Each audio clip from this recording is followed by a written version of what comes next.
Protests in Argentina over rejected abortion bill led to 8 detentions, reports Moscow. Sputnik. 8 people were detained on Thursday during the protests in Buenos Aires that erupted after the Argentinian upper house declined a bill that would have legalized abortions during the first 14 weeks of pregnancy, the Nación newspaper reported, citing sources in the security forces.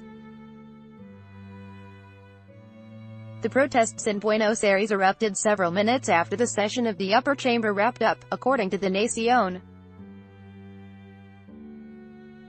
Before the unrest erupted, the police started to use tear gas, while the protesters responded by throwing bottles and stones.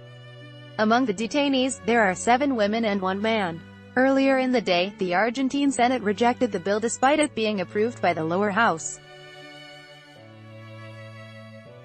Currently, women in Argentina can undergo abortions only in cases of rape or if their life or health is in danger. The Amnesty International slammed the upper house's decision for the failure to support the human rights of women. Commenting on the issue later in the day, Argentine President Mauricio Macri stated that the country would continue discussing the issue of granting women the right to abortion despite the country's upper house's decision to reject the bill that would have legalized abortions during the first 14 weeks of pregnancy. "This is a discussion that is getting started and it will continue.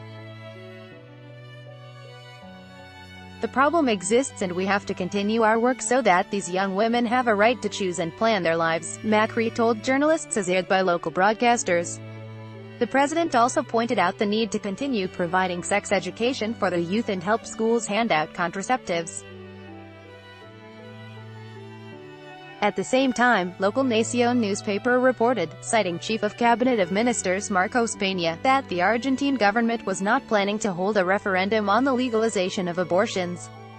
In Latin America, abortions are only fully legal in Uruguay, Cuba, Guyana and in Puerto Rico. In Mexico, the voluntary termination of pregnancy is possible only in the country's capital city. Most Latin American countries allow abortions only for a medical reason, but they are completely banned in Chile, Suriname, El Salvador, Haiti, Honduras, Nicaragua and the Dominican Republic.